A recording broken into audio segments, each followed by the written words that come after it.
Hello YouTube, I'm back with the next Yu-Gi-Oh! Review, and today I have Instant Fusion. And hands down, I have to say, this is one of the most overhyped cards I've ever heard of. Why?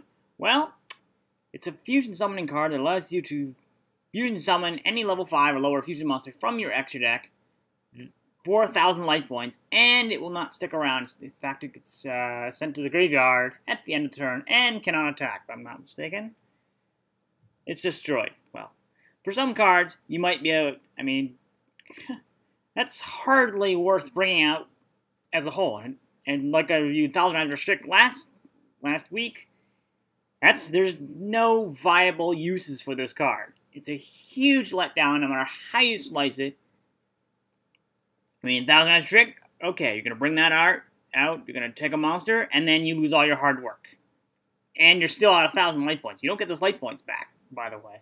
So even if the effect is negated, you don't get anything back. And for most people, they were just using it for bringing out janky vanilla fusion monsters like, Fusionist and, Flame Ghost and all those crappy fusion monsters from back in the day that probably nobody remembers. It's like, yeah, okay, so you just wasted 1,000 life points for a level 5 monster that you could have had in your deck and used cards to search it. If you want a monster like that, if you want to bring a level 5 or higher monster, bring it in the main deck and use a card to search it or bring it out more readily. Seriously.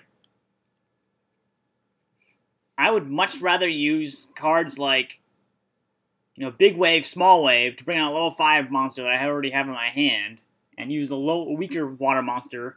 It destroys my other monsters on the field, but I get a free monster out of my hand. It doesn't cost me anything, really. Yeah, I lose a monster, but if that was brought back last turn and it was weak and I wasn't intending to have it stay around anyway, that's a win-win for me. This card, on the other hand, let's face it, this is also the version that came from probably one of the worst booster sets of the era, of the GX era, Cyber Dark Impact.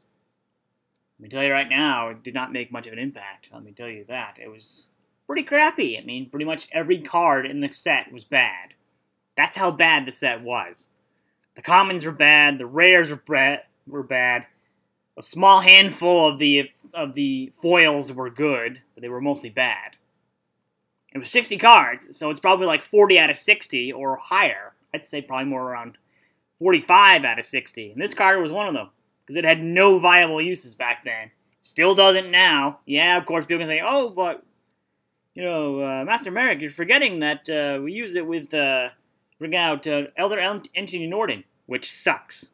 Why? Because it's a crappy fusion monster that, when fusion summon, destroys one card on the field, if I'm not mistaken. It's a level 4 fusion. So what?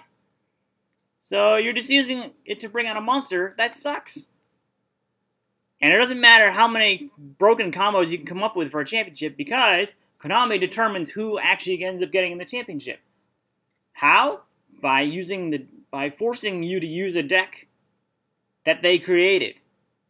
Why else do you think that no other deck is topping? There's only a select number of decks that top, and it's the ones that Konami helped create. Therefore, there's no variety to this game. There's no skill either, because all you have to do is find out what does well and how to do it yourself. It's not that difficult. I could do it. I'm not going to stoop down that level. And I would not be paying 1,000 life points for a fusion summoning card. I'd rather use polymerization and bring it out normally, so then I can bring it back on my own accord. Still fusion summons, by the way. And welcome my cat to kind of interrupt me here. Not much I'm going to be talking about beyond this point. So here he is. This is Midi. Congratulations, Midi. You're on camera for about 10 seconds. I hope that's worth it to you. But either way, that's my review on Instant Fusion from Cyber Dark Impact. Thanks for watching.